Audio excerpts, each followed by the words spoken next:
François Berléand, que l'on peut voir dans l'émission immobilière L'Agence sur TMC, est papa de jumelles. Pour elle, il y a 14 ans, il a pris une décision folle afin qu'elles reçoivent la meilleure éducation possible. Depuis le 12 janvier 2023, la chaîne TMC diffuse la nouvelle saison du programme immobilier L'Agence, qui se base sur la vente et l'achat de biens de luxe. Ce rendez-vous est porté par les très charismatiques Kretz. En effet, à l'agence, on travaille en famille. De fait, à l'écran les téléspectateurs ont pu découvrir Olivier Kretz, son épouse Sandrine et leurs 4 fils. Cette 3e saison a eu de quoi étonner puisque les fans ont aussi pu découvrir l'acteur François Berléand. Le comédien français a eu l'idée de faire appel aux Kretz suite à son passage dans l'émission C'est à vous. En effet, dans l'émission d'Elisabeth Lemoine, il a confié qu'il avait acquis une vieille ferme au Pays Basque, mais que les travaux étaient devenus un cauchemar. Ainsi, il voulait se sortir de cette catastrophe immobilière. De fait, il va apparaître en fil rouge tout au long de la saison.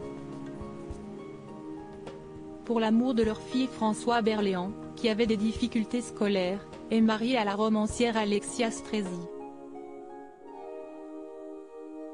Ensemble, ils ont eu des jumelles, Lucie et Adèle, qui ont 14 ans.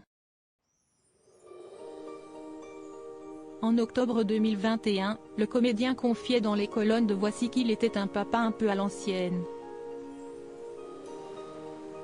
D'ailleurs, lui et sa femme ont fait un sacrifice pour le bien de l'éducation de leur fille.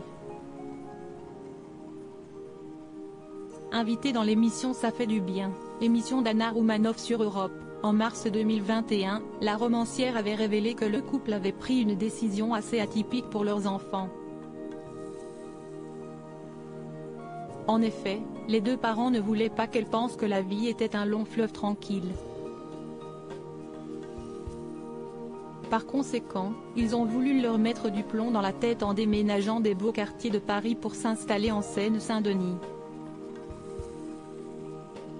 Alexia Stresi a expliqué « Je me suis dit que si on leur parlait de cela en habitant dans un bel appartement d'un beau quartier de Paris, elles nous regarderaient en ricanant. » Elle a ajouté qu'elle voulait qu'elles grandissent dans un endroit où les gens bataillent. Une décision qu'ils n'ont jamais regrettée, ça a été absolument formidable pour les filles et pour nous, de par les rencontres, la vie dans notre quartier, etc. Pour autant, la famille ne s'est pas éternisée puisque la situation a vite dégénéré en Seine-Saint-Denis et le système éducatif qui y était proposé ne leur convenait plus. Par nécessité donc, ils ont refait leur bagage.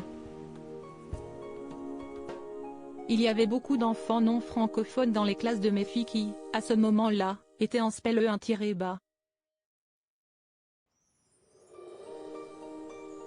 Les maîtresses n'arrivaient plus à enseigner le français à ses enfants et avoir du temps pour apprendre à lire et à écrire aux autres. Ils ont au moins le courage du changement.